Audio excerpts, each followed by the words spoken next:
Hello बच्चों, आइए प्रश्न को पढ़ते हैं। 3x की घात 4 माइनस में 10x की घात 3 प्लस में 6x की घात 2 प्लस में 5 का उच्चिष्ट अथवा निम्निष्ट मान ज्ञात कीजिए। सबसे पहले हमें इस प्रश्न की मुख्य अवधारणा को समझना होगा। हम जानते हैं किसी फलन का उच्चिष्ट अथवा निम्निष्ट मान ज्ञात करने से पहले हमें क्या करना होता है। सबसे पहले हमें यहाँ पर dy बाय dx को हल करना होगा और dy बाय dx निकालने के बाद हमें उसे 0 के बराबर रख देना होगा। जब हम उसे 0 के बराबर रख देंगे, यहाँ से हमें x के मान विभिन्न प्रकार के प्राप्त होंगे, जैसे कि a1 मान लेते हैं a2।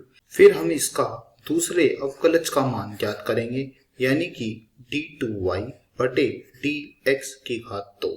यदि यह अवकलज का मान कोई भी मान रखने पर, यानी कि हमने a1 या a2 मान रखने पर यह 0 से बड़ा आ जाता है, या फिर यह किसी एक मान पर यह 0 से छोटा आ जाता है, तो बड़ा आने पर कहेंगे कि यह उस मान पर जिस पर यह 0 से बड़ा आया है निम्निष्ट है, और जिस मान रखने पर यह 0 से छोटा आया है तो हम कहेंगे इस मान पर यह उच्चिष्ट है। और फिर हम आसानी से उच्चिष्ट व निम्निष्ट मान ज्ञात कर सकते हैं। तो यह मुख्य अवधारणा का प्रयोग करते हुए हम अपने प्रश्न को हल करने की ओर चलते हैं। तो हम क्या करते हैं, अपना एक बार प्रश्न लिख लेते हैं।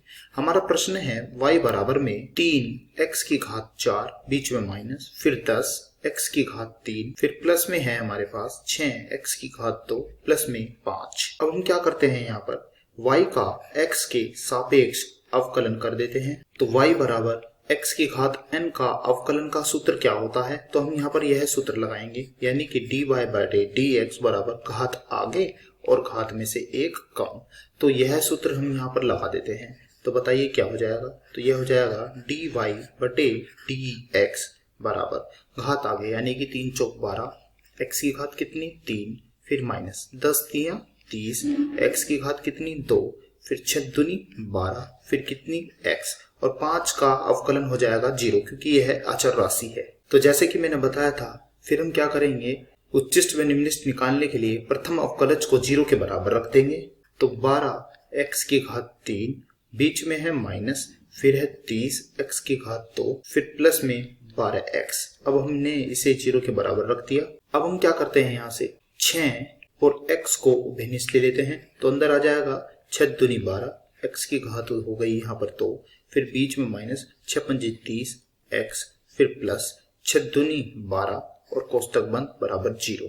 तो हम देख रहे हैं यहाँ से हमें एक तो मान x बराबर 0 प्राप्त हुआ, और साथ के साथ हमें यहाँ पर 2x की घात 2 बीच में माइनस 5x प्लस में 2 बराबर भी 0 प्राप्त हुआ। अब हम इसके गुणनखंड कर देते हैं, 2 दूनी 4 और माइनस 5, यानी कि तो यह हो जाएगा 2x की घात 2 माइनस में 4 प्लस में 1 और बाहर x प्लस 2 बराबर में कितना 0। अब हम यहाँ पर क्या करते हैं, 2x को उभयनिष्ठ ले लेते हैं। अंदर आ जाएगा हमारा x माइनस में 2, फिर हम क्या करते हैं, यहाँ पर माइनस 1 को उभयनिष्ठ, तो अंदर आया x माइनस में 2 बराबर में क्या है 0।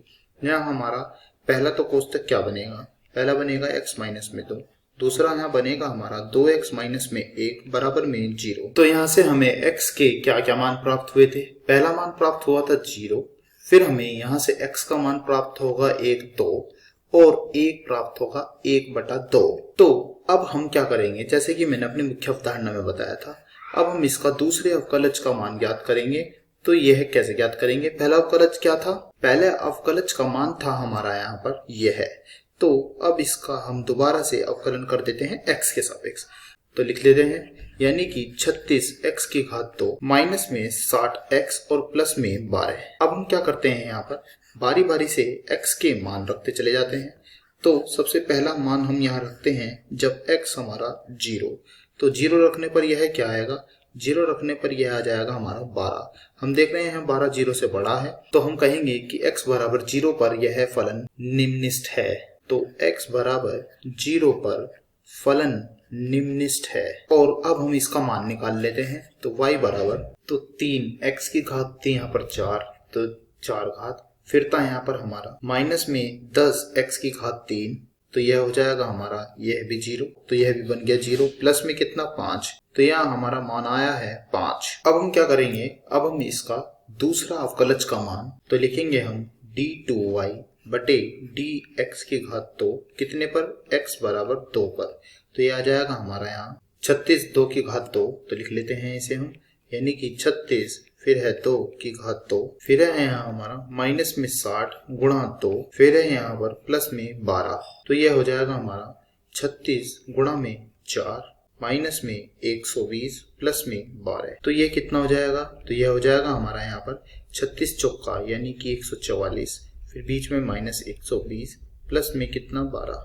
144 माइनस के 120, तो यह आ जाएगा हमारा यहाँ पर प्लस के 24 और उसमें 12 जोड़ दीजिए, तो प्लस के 24 और प्लस के 12 तो 36। तो लिख देते हैं इसे, यानी कि 36 जो कि 0 से बड़ा है। तो हम कहेंगे x बराबर 2 पर फलन निम्नलिखित है। तो x बराबर 2 पर फलन निम्नलिखित है, तो इस फलन का मान होगा y बराबर, पहले था यहाँ पर 3x की घात हमारी 4, माइनस में था 10x की घात 3, फिर था प्लस में हमारे पास 6x की घात 2 और फिर प्लस में 5। तो यह आ जाएगा हमारे पास 3 गुणा 2 की घात 4 यानी कि 16, फिर माइनस 10 2 की घात 3 यानी कि 8, फिर प्लस फिर 6 2 की घात 2 यानी कि 4, प्लस में कितना 5। 16 तिया यानी कि यह हो जाएगा 48, 8 धाम यानी कि 80, 4 छिंग यानी कि 24, प्लस में कितना 5। तो यह आएगा हमारा यहाँ पर माइनस का 3। अब हम क्या करते हैं यहाँ पर, अब हम इसके दूसरे अवकलज यानी कि d2y